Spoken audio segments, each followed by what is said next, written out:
አብሮነት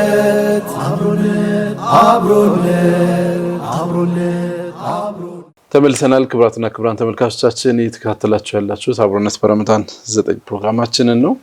ሰዓቱ የእንግዳ ሰዓት ነው። በእንግዳ ሰዓታችን ደግሞ ስቱዲዮ ድረስ የምንጋብዛቸው እንግዶች ጋር ቆይታ እናደርጋለን።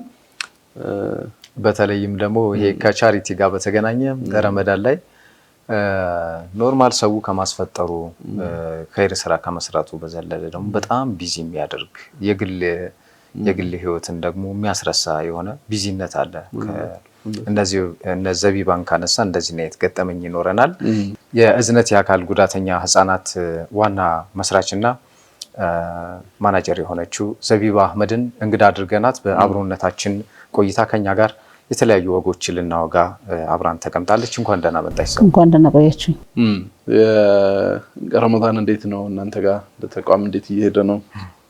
አልহামዱሊላህ ረመዳን ጥሩ ነው። ያው ቀድማ ያንተ ራሱ ተቋም ነው የጠየቀው እንደ ግለሰብ ተቋም ናት ተቋም ስለሆነች እንደዛ ብንጠይቅ ነው የሚሻለው። ቤታችን እኮ ረስተናል። ያን ያገኘው ሚንበር እንደሚለው ማለት ነው። ህፃናትን መንከባከብ አለ፣ ከዛ ደግሞ የረመዳን ኢባዳ አለ፣ ከዛ ደግሞ እንደ ተቋም ማሰብ አለ፣ መዘጋጀት አለ። ብዙ ነገር ነው አብራችሁ የምታስቡትና እንዴት ነው የምታስኬዱት? ብዙ ነገር ነው ያለው። በተለይ ረመዳን ላይ ያው ሁሉም ሰው ሊዘረጋ ብለን የምናስብበት ወቅት ስለሆነ ለኛ ትልቁ ስራችን እሱ ነው። በቃ ቢዚ የሚያደርገህ ነገር ማለት ነው። ስለዚህ ቤትህን የምትረሳበት፣ ልጆችን የምትረሳበት፣ ሙሉ አቅምህን ወደ እዝነት የምታውልበት ሰዓት ላይ ነው ያለነውና አልহামዱሊላህ ያው በያገኘንበት አጋጣሚ እየተንቀሳቀስን ያለነው። ልጆቻችንን እንግዲህ ያገኙትን ብርሃን እንዳያጡ፣ እናቶችም ወደ ጓዳ እንዳይመለሱ አስፈላጊውን ነገር እያደረግን ያለነው። ኢባዳውም ደግሞ በዛው ልክ እንደምንጠብቀው ባይሆንም አላህ እንግዲህ ውስጥ ያውቃል መቼም ኢንሻአላህ የምንለፋበትን ነገር። ይሄም የኸይር ስራ ነው ቢሆንም ግን ያው ያደክማል። ኢንሻአላህ በቻልነው እየሞከርን ነው። አዎ የቻሪቲ ተቋም ነውና የቻሪቲ ተቋሞች ተመሳሳይ ነገር አላቸው። አብዛኞቹ ሁሉም ከባዱን ኃላፊነት ቢወጡ እኔ ማሜስ ይመስለኝ አሁን የእዝነት በጣም ከባድ ይመስለኛል። በተለይ ወላጆች ጾመኛ ሆነው እንደዛ አይነት ጉዳት ላይ ያሉ ህፃናትን መንከባከብ በራሱ የሚፈልገው ጉልበት አለና እንዴት ነው ወላጆች እንደዚህ ነው እስቲ ገጠመኝ ምናምን ካላችሁ እሱን ብታጋሩ? በጣም ከባድ ከመሆኑም የተነሳ ሄደው ደግሞ የሚገርም ነገር እዚህ ግቢ ላይ ይሄን ልጅ ሲንከባከቡ ይላሉ። አንድ የራሳቸው ልጅ አንድ የሌላ ልጅ ጨምረው እኛ ጋር የሚውሉት። ከዚህ ስትሄድ ደግሞ እኮ አታርፍም። አሁን አንድ ስራ ላይ ተቀጥራ ሰርተህ ቤት ስትሄድ የምታርፍበት አጋጣሚ አለ አይደል? እቺ ግን እናት ግን ጉዳተኛ ልጅ አላት። ያ ልጅ እንደገና ቤት ላይ እሷን የሚጠብቀው እንደገና በጣም ከባድ ጫና ነው። ስለዚህ ምንድነው ከኛ በኩል የምናደርግላቸው ነገር 11 ሰዓት ይወጡ ነበር እስከዛሬ። 11 ሰዓት ወጣ ቤት ገብታ እንደገና ልጇን አብልታ ሌላ ስራ ለመስራት አትችልም።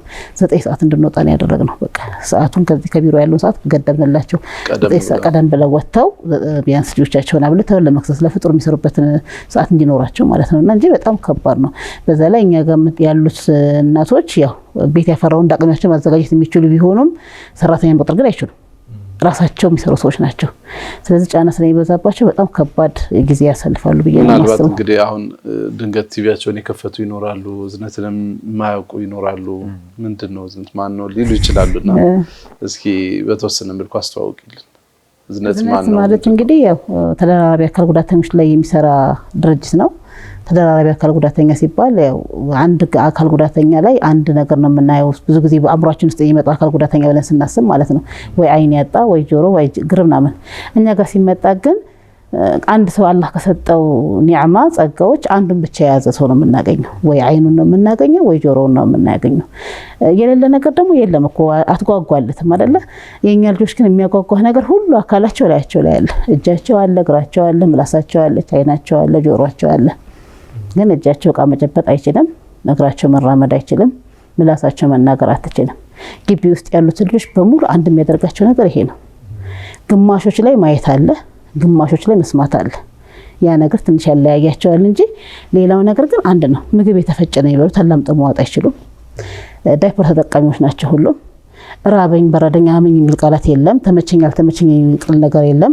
እኛ ይሆናቸዋል ይመቻቸዋል ብለን የምናስበውን ነገር የምናደርግላቸው ልጆች ናቸው። እነዚህ ልጆች ነው እንግዲህ እዝነት በአንድ ማዕከል ውስጥ አድርጎ የንጽህና፣ የትራንስፖርት፣ የቴራፒ፣ የምገባ አገልግሎት እየሰጠ ያለው። ከዛም በተጨማሪ ደግሞ በእነዚህ ልጆች የተነሳ እናቶች ተምረው እንዳልተማሩ ጉልበት ኑሯቸው እንደሌላቸው በልጆቻቸው እስረኛ ሆነዋል፣ ቤት ውስጥ ውለዋል። ስለዚህ እነዚህ እናቶች አውጥተን ከማህበረሰቡ ጋር ቀላቅለን ሰርተው እንዲገቡ ለሌሎች ልጆቻቸው ዳቦ ገዝተው እንዲገቡ እኛ ጋር ደሞዝተኛ ሆነው ነው እየሰሩ ያሉት። 25 እናቶችን በቋሚነት ቀጥረናል። ከዛ ባለፈ ደግሞ ስልጠና በደንብ እየሰጠን የሰለጠኑ ሰርቲፋይድ የሆኑ በሞግዚትነት በሌላም ነገር የተለያየ ቦታ ላይ ተቀጥረው እንዲሰሩ አድርገናል። እንዲሁም ደግሞ መነሻ ካፒታል የተወሰነ እየሰጠን ባልትና እንዲሰሩ አድርገናል። ስለዚህ እዝነት አካል ጉዳተኛ ህጻናትና ወላጆች ሲል እናቶችንም ጭምር የሚረዳ ድርጅት ነው። ምክንያቱም ብዙ ጊዜ መስዋዕትነት የምትከፍለው እናት ነች በዚህ ዙሪያ ላይ እና እናትየዋን ማብቃት አለብን፣ እናትየዋን ማውጣት አለብን፣ እናትየዋን ስራ ማስጀመር አለብን ብለን ስለምናስብ ማለት ነው። የልጁ ጉዳት ሚድን አይደለም፣ የተፈጥሮ ጉዳት ነው። እንግዲህ 1 ዓመት 2 ዓመት የሚባል ነገር አይደለም። ግን ምንድነው ልጁ ላይ የምናየው ለውጥ አይደለም ተብሎ ልጅ ቤት አይታፈንም። ሩህ ነው ያለው እሱ ጋር፣ እኛ ጋር ያለችው ሩህ ነች ያለችው። እኔ የሚያስፈልገኝ ነገር የሚያስፈልገው ነውና እነዚህን ልጆች አላህ ንስ ካላቸው ድረስ ወደ ባሰ ጉዳት ሳይመጡ ቢያንስ ባሉበት ጠብቀን ካልሆነ ደግሞ አላህ ከፈቀደልን ደግሞ ድነው የምናይበትን 100% ይድናሉ ማለት እንኳን 50% 30% እንኳን ለውጥ አምጥተው ቤተሰቦቻቸውን አቀው የሚጎዳና የሚጠቅማቸውን ነገር ለይተው እንኳን ቢኖሩ ደስ ይለናል። ስለዚህ ያን ማገዝ አለብን በሚል ሐሳብ ነውና የምንሰራው። ይሄን ይመስላል እንግዲህ ቢዝነስ በአጠቃላይ ያለው ነገር ማለት ነው። ከተመሰረተ ምን ያህል ጊዜ ሆነው? ስንት ልጆች ደርሰዋል?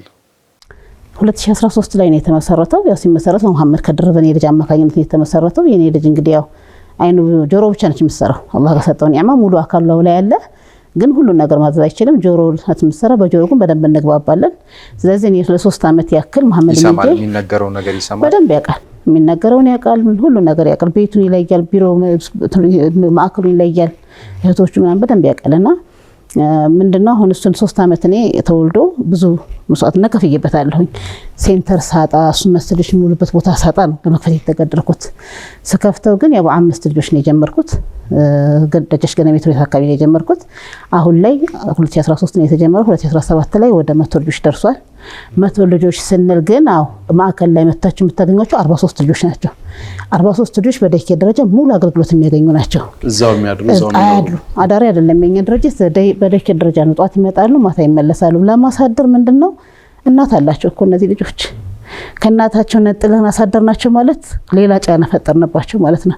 አፋቸው ባትናገር ምላሳቸው ባትናገር ውስጣቸው ቤተሰብን በደንብ ያውቃል። መሐመድ እኔ ካልገባሁኝ የሚገርምህ ወላሂ ብታምኑኝም ባታምኑኝም 4 ሰዓትም ልግባ አይተኛም። መሐመድ መጥቻለሁኝ ይጠብቃል፣ በጣም ይጠብቃል። መጥቻለሁ ምናምን በቃ እንግባ እናንተኛ አስለን ወደ መኝታ ቤት ወስዶ ራሱ ያውቃል። ሳሎን ቤት አይተኛልኝ። ይሄን ያክል መስማት መረዳት ከቻሉ እነዚህ ልጆች እንዴት ነው ከእናት የምንነጥላቸው? በዛ ላይ እንደገና አዳሪ ስናደርገው ተቋሙ ምን ያክል የመያዝ አቅም አለው? በጣም ብዙ ነገር ይፈልጋል። ቢያንስ እዛ ቦታ ላይ የጤና ባለሙያ ማደር አለበት፣ መኪና ማደር አለበት ምናምን። ለብዙ ነገር ተጋላጭ ናቸው፣ በጣም ሴንሲቲቭ ናቸውና በጣም ጥንቃቄ ያስፈልጋቸዋል። አዳሪ ለማድረግ እንግዲህ ኢንሻአላህ ወደፊት እቅዷለን። አዳሪ የምናደርገው ግን ወላጅ አልባ በዚህ ጉዳት ተጎድተው ወላጅ አልባ የሆኑ ልጆች ካልሆነ በስተቀር እናትና አባት ያለውን ልጅ አዳሪ ማድረግ በጫና ላይ ጫና መፍጠር ብዬ ነው የማስበው፣ ከልጄ እንደተረዳሁት ማለት ነው። ስለዚህ ያ ይሆንም ግን አሁን በደቂቃ ደረጃ ላይ 43 ልጆች አሉን ሙሉ አገልግሎት የሚያገኙ ማለት ነው።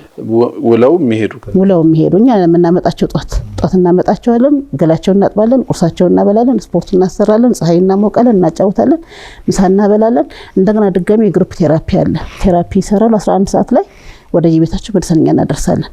ያ ማለት አንድ እናት ወጥታ ባላት ሙያ ባላት ጉልበት ተዋረችበት ሰርታ ገብታ እድል ከፍተንላታል ማለት ነው እናትየዋ። ሁለተኛ ነገር ደግሞ ልጁ እዛ ቤት ውስጥ ታፍኖ ከሚውል ወጥቶ ከማህበረሰቡ ጋር ተቀላቅሎ ከመሰል ጓደኞቹ ጋር ተጫውቶ ይገባል። በዛ ላይ የተመጣጠነ ምግብ ነው የሚመገቡት። እኛ ጋር ዝም ብለን ስለመጣልን ስላገኘን አይደለም የምንሰጣቸው። ኑትሪሽን ባለሙያዎች አሉን እኛ ጋር እንደዚህ ያስፈልጋቸዋል። አሁን በየጊዜው በየ3 ወር በየ6 ወር ይመጡና ለውጣቸውን እያዩ ይሻሻላል ምግባቸው። እንደዛ ነው የሚመገቡት። ሁለተኛ ነገር ፀሐይ ብርሃን በደንብ ያገኛሉ። በደንብ ግቢው ይመቻል፣ ፀሐይ ይሞቃሉ። ያ ነገር ራሱ ትልቅ ለውጥ አለ። ብዙ ጊዜ ጉዳተኛ ልጅ ያለው ሴት አውጥታ ልጇ ፀሐይ ለማሞቅ ትፈራለች። ግቢው የማይመች ይሆናል፣ ብዙ ተከራዮች ያሉበት ቦታ ይሆናል፣ የመጠቋቆም ነገር አለና እዚህ ቦታ ላይ ግን በነፃነት ሁሉም ደስ ብሎት ልጆችን የሚያጫወትበት ቦታ ነውና ይሄን ነገር ያገኛሉ ለልጆቹ ማለት ነው። እናቶችም ወጥተው እንዲሰሩ እናደርጋለን። ከዛ 6 ልጆች ደግሞ አሉ በተመላላሽ። እነዛ ማለት ቴራፒ በአንድ ሰዓት 1,500 ብር ነው የሚከፈለው አሁን። እኛ ጋር ግን በነፃ ነው ቴራፒ የሚያገኙት። እናቶቻቸው የተወሰነ ትራንስፖርት ከፍለው ማምጣት ይችላሉ፣ ማሰራት ግን አይችሉም። 1,000 ብር ከፍለው እኛ ትራንስፖርቱን ከፍለው ካመጡልን እኛ ጋር ትራፕ እንዲያገኙ እናደርጋለን ማለት ነው። አሁን 6 ልጆችን 3 ዓመት ሞልቷቸው አውጥተን ሌላ 6 ልጆች አስገብተናል። አሁን እነዛ 6 አሁን ትምህርት ቤት ገብተዋል። የሚገርም ለውጥ አምጥተው ማለት ነው። 6 ልጆች ትምህርት ቤት ገብተዋል። አንዱ ጥያቄ እሱ ነበረ እንግዲህ 100 ልጆች አካባቢ ስትደርሱ እናንተ ጋር መተው የተለወጡ ከነበሩበት ሁኔታ የተሻሻሉ ልጆች እናቶች አሉ ወይ የሚል ጥያቄ በጣም አሉ። እኛ ጋር የምንጠብቀው ለውጥ አሁን ለተመልካች ላይመስል ይችላል፣ ግን እዛ ቦታ ላይ በተስታይ ግን ለውጥ አለ። ምንድነው ለውጣችን? እኛ እንዲህ የተጨበጠ እጅ መዘርጋት ለውጥ ነው። ቁጭ ብሎ ተረጋግቶ የምትነግረው ነገር ማዳመጥ ለውጥ ነው። የተፈጨ ምግብ ተለቆ አላምጡ መዋጥ ከጀመረ ለውጥ ነው። ከዛም አልፎ ደግሞ መቀመጥ ከቻለን ደግሞ ትልቅ ለውጥ ነው። መሳብ ከጀመረ ደግሞ ትልቅ ለውጥ ነው። እኛ ጋር አሁን መቀመጥ የጀመሩ ልጆች አሉ። ይሄን አልፎት ማለት ነው። መቆም የጀመሩ ልጆች አሉ። ቆሞ የሚሄዱ ልጆች አሉ። ትምህርት ቤት የሚገቡ ልጆች አሉ። ስለዚህ አልሐምዱሊላህ ረቢል ዓለሚን። አንዳንዴ እነዚህን ነገሮች ስታይ ምንም ክፍያ አትፈልግም እዚህ ምድር ላይ። በቃ ትልቁ ክፍያ ያ ነው። ይሄንን ነገር ስታይ በጣም ደስ የሚል ነገር ነው። የራስህን ጉዳተኛ ልጅ ሁሉ እንድትረሳው በቃ አንድ ልጅ ቆሞ ሲሄድ ያንተ ልጅ ቆሞ ይሄድ ያክል ነው የሚሰማህና በጣም ደስ የሚል ነገር አለ። አልሐምዱሊላህ ረቢል ዓለሚን። ክፍል ነው የምትንከባከቧቸው? እኛ እስከ 3 ዓመት ነው የምንንከባከባቸው። 3 ዓመት ነው የምንንከባከባቸው። ግን አሁን 3 ዓመት ሞልቷቸው ብለን ያስወጣናቸው ልጆች የለንም፣ ትምህርት ቤት የገቡት ብቻ ካልሆነ በስተቀር ማለት ነው። ምክንያቱም ለማስወጣት ትልቁ ቻሌንጅ አሁን እሱ ነው። ይሄ ልጅ አሁን የተመጣጠነ ምግብ ለመደ፣ ትራንስፖርት ምንም ለነፃ ያገኛል፣ እናት ወጣ ስራ ለምዳለች ምናምን 3 ዓመት ሞልቷልና ውጣ ስትለው ግን የሚቀበለው ተቋም መኖር አለበት። ትምህርት ቤቶች እንደምናያቸው በቃ ያን ያክል ምቹ ለነዚህዎች አይደሉም። ቤት ሲገባ ደግሞ መልሶ ነበረበት ጨለማ ሊገባ ነው። እናትም መስመር ዘርግታ ስታበቃ ወደ ማህበረሰቡ ጋር ስራ ጀምራ አቋርጣ እሱ ልትንከባከብ ነው። ከባድ ፈተና የሆነብን ያ ነው። እንግዲህ እኔ አሁን እዚህ ጋር የሚመዘገብ 400 ልጅ ያለ 500 ልጅ ያለ 1000 ልጅ ያለ አይደንቀኝም። የማያውቁት ሀገር አይናፍቅም። እዛ ጋር የገቡት ልጆች ግን ወጥተው የት ይግቡ? ምን እናድርጋቸው? ወይ እዝነት መመዝገቡ ማቆም አለበት፣ እነዚህን ብቻ ይዞ መቀጠል አለበት፣ ወይም እነዚህ ልጆች የሚረከቡ አካል መኖር አለበት። ካልሆነ ደግሞ እዝነት ራሱን ከፍ አድርጎ ራሱ መደራጀት አለበት። ያ እንግዲህ ሁላችንም የቤት ስራ መሆን አለበት ብዬ አስባለሁ። ምክንያቱም እቺን ብርሃን ያየችል እናት ይሄንን ለውጥ ያመጣ ልጅ ወደ ጨለማ መጨመር፣ በህይወት እያለ መቃብር መጨመር ብዬ ነው የማስበው። ይሄንን እምል ብዙ ጊዜ እናገራለሁ። ይሄን ቃላት ያነሳሁባቸውን ቦታ ስለማቀው ወላሂ በቃ የሰው ልጅ የማይኖርበት 2 ክፍል ካለ ጓዳ ነው የምታገኘው፣ 1 ክፍል ካለ በግርዶሽ ነው የምታገኘው። ፊት ለፊት አታገኘውም ልጁን። ከዛ አንስተን አምጥተናቸው እንግዲህ አሁን ላይ በደንብ ወረቀት ኮሽ ሲልኩ የሚያለቅሱ ልጆች ነበሩ። ይደብቃቸው በጣም ስለሚደብቋቸው ወረቀት ኮሽ ካለ ይላቅሳሉ። ሰውማ እንደ ጉበት ተጎብኝ ምናምን በጣም ይረብሻሉ። 15 ቀን እኮ አንድ ልጅ መጥቶ የሚያለቅሰው ለቅሶ ልነግርህ አልችልም። በምንድን ነው የምተባበል? ያን ልጅ አትቆነጥጠው፣ ከረሜላ ሰጠው፣ ምን አትለው አይረዳም። እናትየዋ አብራ ከኛ ጋር 15 ቀን ተቀምጣ አላምዳ ነው። መቀጠር ካለባት ትቀጠራለች፣ መቀጠር ከሌለባት ደግሞ ልጁ በደንብ ግቢውን ከለመደ በኋላ ነው የምትወጣው። ያን ያክል ተቸግረን ነው የምናላምዳቸው። ይሄንን ልጆች እንደዚህ ካወጣን በኋላ አሁን መልሰን እዛ ቦታ ሂዱ ብሎ ማለት በህይወት እያሉ መቃብር መጨመር ብዬ ነው የማስበው። ትልቅ የቤት ስራ እዝነት ይሄ ነው። አሁን ምን ላይ ነው እዝነት? አሁን ላይ አልሐምዱሊላህ ረቢል ዓለሚን ጥሩ ላይ ነው ያለው። ግን ምንድነው ትልቅ ችግር የሆነብን ቤት ልቀቁ ተባለ። ቤት ለቀቅን ማለት ደግሞ ልጆቻችን ከለመዱበት ቦታ ወደ ሌላ ቦታ ሲሄዱ ሁሌ አዲስ ነገር ሲያዩ ይደነግጣሉ። አንድ ረብሻ አለ እዛ ጋር። ሁለተኛ ነገር ማቴሪያሎቻችን ከአንድ ቤት ሲሉ ትልቅ ጉዳት አለ። ስለዚህ እዝነት የራሱ የሆነ ግቢ ይኖረው ይገባል። በኪራይ ቤት መከራት የለበትም ብዬ አስባለሁ። ይሄ አሁን ያላችሁበት ቤት ምን ያህል ጊዜ ሆኖታል? የግለሰብ ኪራይ ነው። 2 ዓመት ተቀመጥንበት። ያው እንግዲህ አንዳንዴ የ4 ዓመት የ5 ዓመት ኪራይ ስትከፍል የ10 ዓመት ምናምን ውል ይሰጣል። ያን ለመክፈል ፋይናንሻል አቅማችን ውስን ስለሆነች የ1 ዓመት ነው የምንከፍለው። የ1 ዓመት ስንከፍል የ2 ዓመት ውል ተቀበል። አሁን ሴትየው 2 ዓመት ላይ ታድስልናለች ነበር ንግግራችን። ግን ልጆቹ ኑሮ በጣም ስላቃወሱ ህዝቡን ሁሉ አልቻልንም። ሽጠን የየድርሳችንን ብንካፈል ይሻላል የሚሉ ደረጃ ላይ ደረሱና መሸጥ ቤቱን ለመሸጥ ወስነው ደላላ ይዘው ሲመጡብን አናስገባማል። እስከ ወረዳ ደርሷል ጉዳዩ። ወረዳዎች ያው 6 ወር ጊዜ ይስጧቸውና የራሳቸውን ነገር ያመቻቸው የሚባል ነገር አለ። ሰኔ ላይ ኦርም ያልቀር ጊዜያችን የከፈልንበት ማለት ነው። ግን እኔ ይሄን ቤት ለቀን ስንወጣ ክራይ ስንጠይቅ 200,000 ብር 300,000 ብር ነው ክራይ። አሁን 200,000 ብር 300,000 ብር ክራይ ተከራይተን ስንገባ አሁንም የ1 ዓመት ከፍለን ነው የምንገባው ቢኖረን ማለት ነው። ከዛ በላይ ከፍለን እንገባ ካላልን ረጅም ጊዜ ወላ እናገኝም። ስለዚህ ይሄ ብር ዝም ብሎ ከሚባክን እንግዲህ ያው እኛ እንደ ምንድነው እንዳማራጭ ያዝነው የግለሰብ ቤት ስንገዛ 60 ሚሊዮን 50 ሚሊዮን ነው ጥሬው። ያ ብር ከሚወጣ የቁልፍም ቢሆን የክራይ ቤቶችን ገዝቶ እንግዲህ ከመንግስት የምንጠይቀው ነገር ጠይቀናል። ምላሽ ያላገኘንም እየታየ ያለው የህዝብ ብዛት ቁጥር እንጂ የሚሰራው ስራ ክብደት አይደለም እየታየ ያለው። አንድ አካል ጉዳተኛ ያለበት ቤተሰብ ሙሉ አካል ጉዳተኛ ነው። ያልታወቀ አካል ጉዳተኛ ናቸው የሚሆኑት። ምክንያቱም ልጅ ተኝቶ ፍራሽ ላይ ስትወጣ ስትገባ ወንድሞቹ እዛ ፍራሽ ላይ ተኝቶ ሲወጣ ሲገባ ሲወጥ ምን ያክል እንደሚታመሙ አውቀዋለሁ። ከቤቴም ጭምር እኔ እንደ ድርጅት እንትን ሳይሆን የማወራው እንደ አንድ ጉዳተኛ ሆኜ ነው የማወራው እዚህ ጋርና ምን ያክል ጫናው ከባድ እንደሆነ አውቀዋለሁኝና እነዚህን ቁጥር መታሰብ ነበረበት ብዬ ነው የማስበው። ብዙ የሚመለከተውን አካል በዚሁ አጋጣሚ ያው ቤቶች ልማትም ሆነ እንግዲህ መንግስት የሚመለከተው አካል ሁሉ ትኩረት ሊሰጠው ይገባል። እየሰራ ያለው ይሄ ማህበረሰቡን ስራ ነው ብዬ አስባለሁኝ እዝነት። ስለዚህ ያን ጠይቀን ሳናገኝ ስንቀር ወደ ክራይ ከምንገባ በቁልፍ ገዝቶ ቢያንስ ቋሚ ነገር እዝነት እንዲኖረው ብለን አስበን 8 ሚሊዮን ብር እየጠየቅን ያለ ነው። 10 ሚሊዮን የጠየቅነው 2 ሚሊዮን ያው እድሳት ይፈልጋል አይደል? ቤቱ ዝም ብለህ እንደገዛው አትገባበት ቢሆን የሆነ ነገር መጨመር አለብንና እንደዛ በል 10 ሚሊዮን ብር እየጠየቅን ያለ ነው። እንደገና ያው ክራይ ቤቶች ደግሞ ከገዛ ነው በኋላ ባለው ውል ደግሞ መገንባት ከተቻለ አንድ ፕሮፖዛል አዘጋጅተናል። እሱን ለመገንባት ነው ያስብነው። ሌላ ነገር ላይ አልሐምዱሊላህ ረቢል ዓለሚን ታች ያለው ማህበረሰብ ያው እድሜና ጤና ይስጣቸው፣ በጣም ነው አመሰግናቸው። ዳይፐር፣ ምግብ፣ አልባሳት፣ የጽዳት ማቴሪያል አልሐምዱሊላህ በደንብ እየመጣ ነው ያለው። ይቀጥል በዚሁ ነው የምለው። አላህ አጅራችሁን ይክፈላችሁ። ግን ትልቁ የእዝነት ችግር የቤቱ ችግር ነው። ቤት ከሌለ እቃ ብታሟላ ምን ብትል ትርጉም የለው። አግባቡ ካልተጠቀምክበት ልጆች በደንብ መቻቸው ነገር ካልሆነ አስቸጋሪ ነውና ይሄ የቤት ጉዳይ ነው በደንብ እያነጋገረን ያለው። 200 ብር ቻሌንጅ የጀመርነው ፈንድራይዚንግም ሰሞኑን አስበን ነበር አድርገን ነበር እና የሚገርምህ ዘንድሮ ፈንድራይዚንግ አደርጋለሁ ብዬ አላሰብኩም ነበር። እኔ በቃ ምንድነው ከመጅልሶች ጋር ሄጄ ነው ያወራሁት መጀመሪያ። በቃ ቤታችን እንደዚህ ሆነ ቤታችን ሊሸጥብን ነው እናንተ ምን ትረዱናላችሁ ስንል ረመዳን ሊገባ ሻዕባን ላይ የመጨረሻው ጁምዓ ላይ በሁሉም መስጂዶች ለእዝነት ይሰብሰብ የሚል ወረቀት ሰጡን። ከፌደራል መጅልስም ከአዲስ አበባ መጅልስም ከፍለ ከተሞችም ጋር ገባ ወረቀት። መስጂዶች ጋር ሲኬድ ግን አንድም መስጂድ አይቀበልም። በጣም ያሳስበኝ ነገር እንዴት ነው የምንረዳው? አካል ጉዳተኛ ብለህ ስታወራ ራሱ የሚሰጥ ፊታቸው ራሱ በጣም አንድ መስጂድ ጭራሽ ገብቼ በጣም በቃ ሲያናዳኝ እኔ አላህ እኮ መቼም ቅድሚያ ያለው ድንጋይ ደርድሮ ሳይሆን ነፍስ አድኖ ነው ያለው። እዚህ ጋር ቢሞት ነፍስ አለ። ምንም ነገር ስሜቱን መግለጽ የማይችል ልጅ አለ። እነዚህ ሻውጥቼ ልበትን መስጂዶች እኮ አላህ ሰጋጁን ያብዛልን እንጂ እኮ አላጣንም። አይሰሩ ማለት አይደለም፣ ይሰሩ መስጂዶች ያስፈልጉናል። ግን ቅድሚያ የምሰጠው ነገር አለ። እኔ አንድ 30ውንም ቀን 5 ወቅት ሶላት ለመስጂድ ይለመናል። አንዷን ወቅት ሶላት ግን ለእዝነት ቢሰጡ እኔ እዝነት ግቢ ላይ መጥቶ መስጂድ ልገነባ ነውና የሆነ ነገር ቢለኝ መስጠት ይቀራል። የዛን ያክል ማለት ነው አይደለ? ይሄን ያክል ሁሉ በየ ሄጄ ያስረዳኝ የሚቀበል ጠፋ። በዛ በተባለው ቀን አንድ መስጂድ ሳናገኝ ቀረለ። የሚገርም ያን ሁሉ ለፍተን መልሳቸው ምንድነው? በቃ አይቻልም ነው በቃ ሰኔ ሐምሌ ምናምን የዛሬ ዓመት የዛሬ 2 ዓመት ምናምን ወረፋ አይቻልም። ወረፋ ነው በቃ ቅድሚያት እንዲሰጠው ተብሎ ነው እንግዲህ ያለብን ችግር ነግረናቸው። እቺ 8 ሚሊዮን ብር እንግዲህ እኛ በትንሽ ሰውን ሳንጎዳው ከሁሉም ማህበረሰብ ተውጣጣ አሻራ ታስቀምጣለች ብለን አስበን ነበር።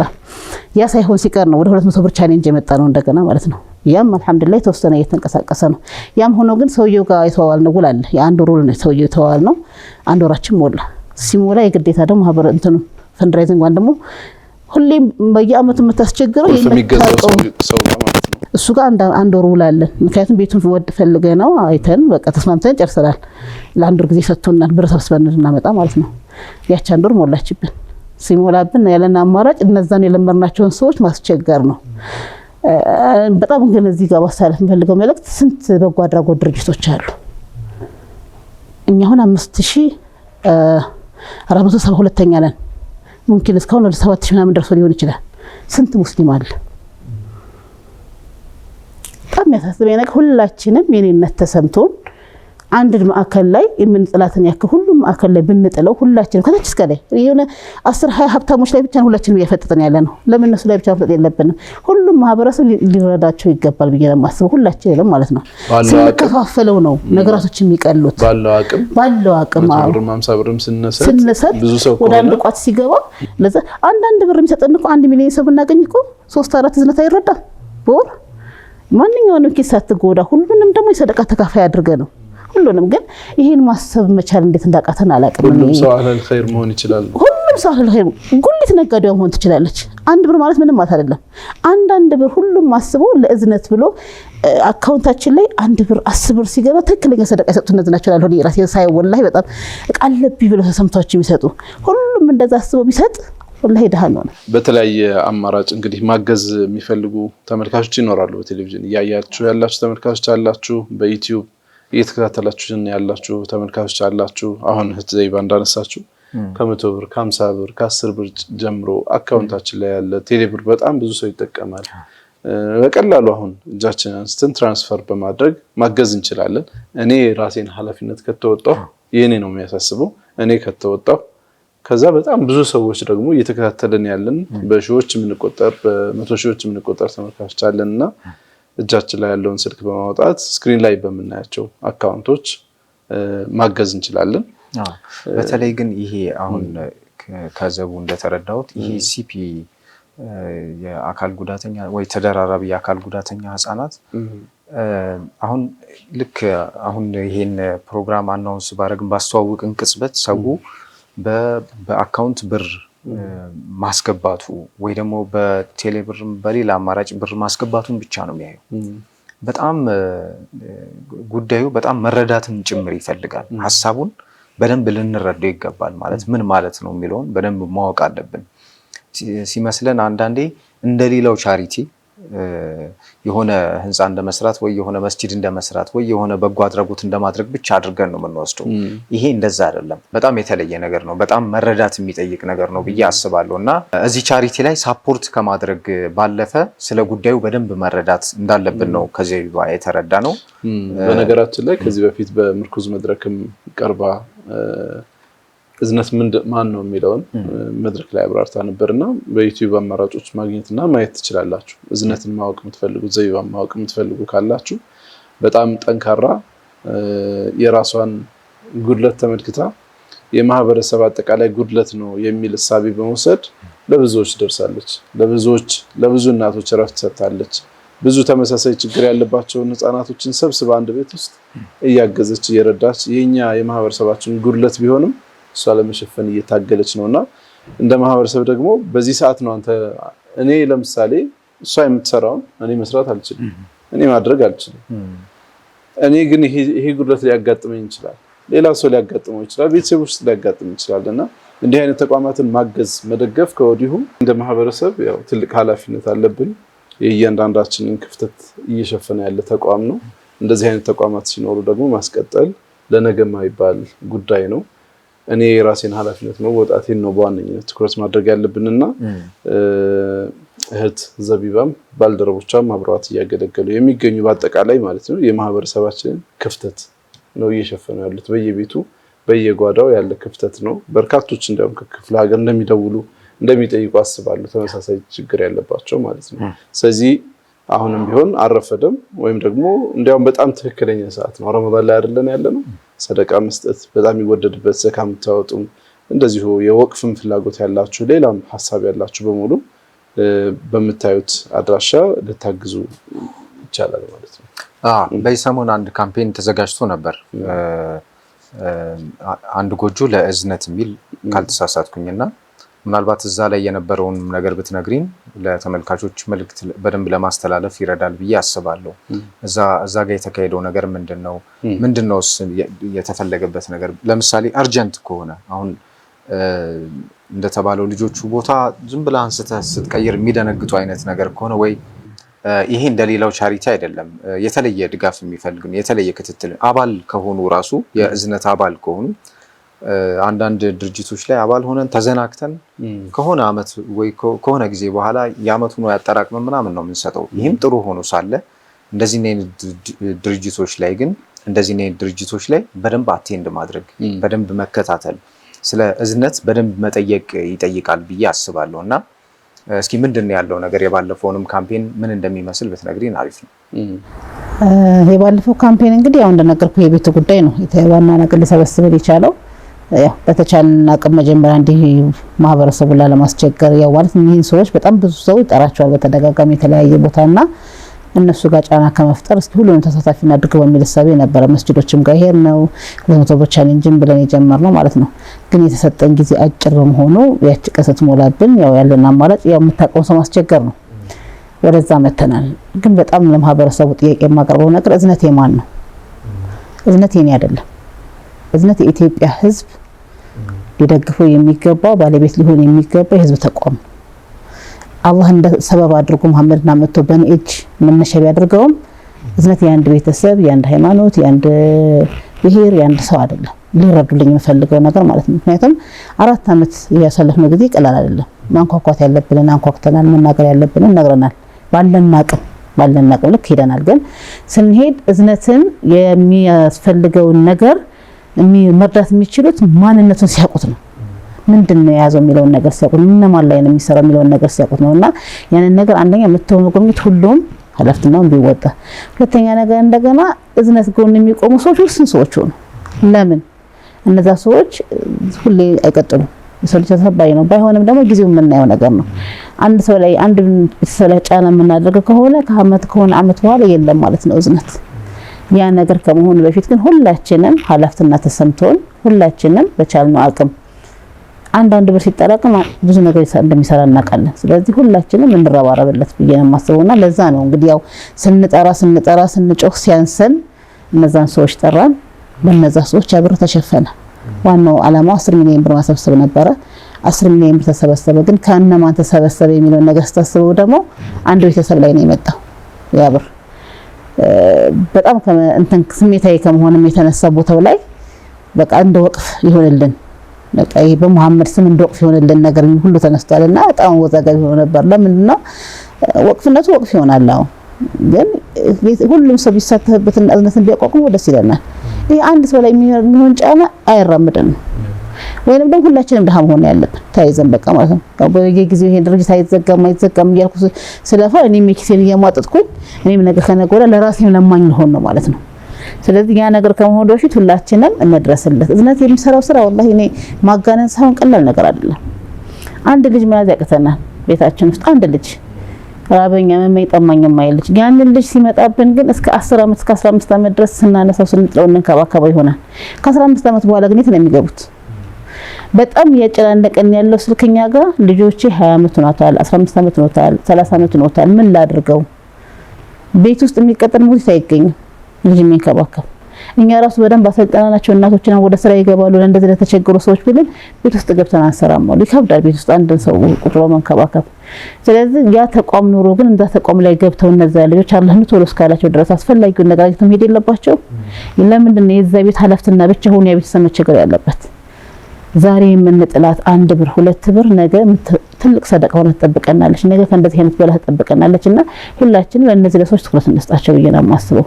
በጣም ብዙ ከሌ ብዬ መጥቀስ የማልፈልጋቸው መሻይሆች ሁሉ አሉ ቤታቸው ውስጥ እንደዚህ ያለባቸው መጥተው እኔ ጋር ወላሂ ምን እናደርጋቸው? ምንድን ትመክሪናለሽ? ምን ላደርጋቸው? አዳር አይደል አልቀበላቸው።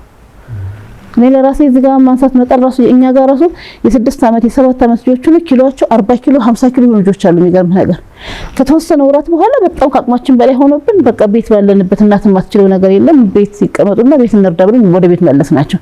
ይሄን ያክል ጫና እየመጣ ነው ያለውና አንድ ልጅ ጎበዝ ተማሪ ሲሆን ጎረቤት ሀገር ያጨበጨባል። አንድ ልጅ ጉዳተኛ ሲሆን ሁሉም ልክ እንደዛ ላይ ይገባል። ሁላችንም ለዛ ከተረባረብን ማናሸንፈው ነገር የለንም። አሁን ያ ቤት እንግዲህ በእንደዚህ አይነት መልኩ ተሸፍኗል። በጣም ቅርብ ብሎኛል ግን ሀይቃ ማለት ነው መድረስ ያለብኝ ቦታ ላይ ደርሻለሁ ብዬ አስባለሁ። ይሄ በሚዲያ በደንብ ስትጠራው ሰው ይመጣ ይችላል። መጥቶ ግን እዛ ጋር ያለውን ውጤት ስታየው ደግሞ ከምታወጣው ወጪ አንፃር አጥጋቢ አይደለም። ይሁንኛው ደግሞ መጠራውን ስትነሳው ደግሞ ተሰላችቷል። በየቦታው ጫና በዝቶበታል። ዝም መፍረድ አትችልም።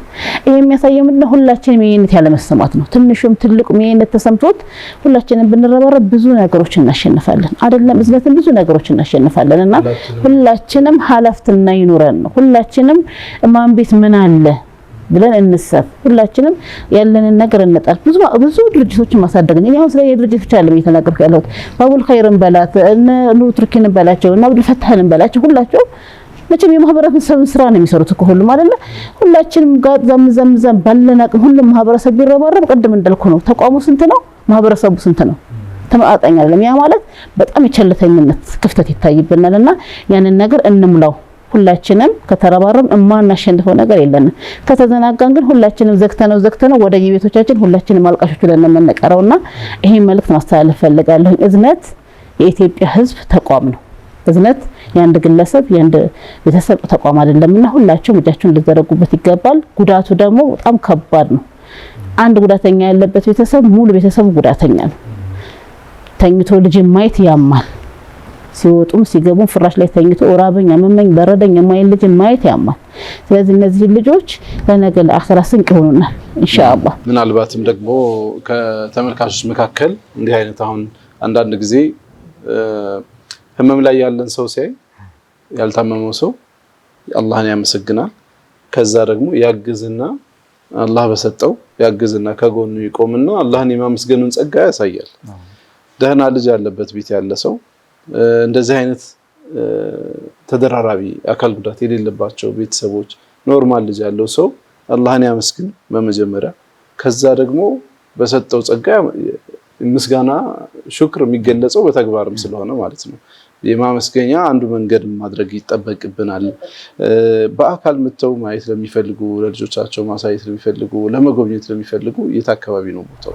በጣም የምናበረታታው እንደውም እሱን ነው። ምክንያቱም አካል ጉዳተኛ የሚለው ቃላት በጣም ስለተደጋገመ ሰው ጆሮ ላይ ሲገባ በቀላል ነገር እየታየ ነው ያለውና ሁሉም ሰው በቻለው ጊዜ እኛ ከሰኞ እስከ ቅዳሜ አለን። ከ2 ሰዓት እስከ 11 ሰዓት አለን። በማንኛውም ሰዓት መጥቶ መጎብኘት ይቻላል። ሰፈረ ሰላም ኢትዮ ጤፍ ሆስፒታል ከፍ ብሎ ነው የምንገኘው። በማንኛውም ደግሞ ፕላትፎርም ላይ እንገኛለን። ፌስቡክ ላይ፣ ቴሌግራም ላይ፣ ኢንስታግራም ላይ፣ ዩቲዩብ ላይ እንገኛለን። በእነዚህ ሶሻል ሚዲያዎችን ማየት ይቻላል። በተለይ መታችሁ ብትጎበኙ ሳንናገር የሚናገር ሳንጠራ የሚጠራ መሬት ላይ የወረደ እውነት አለ። ስለዚህ እሱ መታችሁ እንድትጎበኙ ሁሉንም ጥሪ ያስተላልፋለሁ። መርሐባ። የምርም ነው በጣም ስሜት ይጋባል። በተለይ የዝነት ገብተህ ስታይ ምናልባት የወለደ በጣም ይበልጥ ፊል ያደርገዋል ያን ስሜት። ላልወለደም ሰው ደግሞ የተሰጠንንም ጸጋ እናመሰግናለን። አንዳንዴ አላህ ተቆጥሮትም የሚለው ጸጋ መቁጠሩን ተውና መኖሩን እናውቀዋለን ወይ? ወላሂ መኖሩን እናውቀዋለን ወይ? እኔ አሁን በቃ በደንብ እያስተነተኩበት ያሉት መሐመድ ቤቴ ከመጣ በኋላ ነው። የተሰጠን ኒዕማ ምን ያክል ዋጋ እንዳለው የምናመሰግንበትን ቦታ ነው።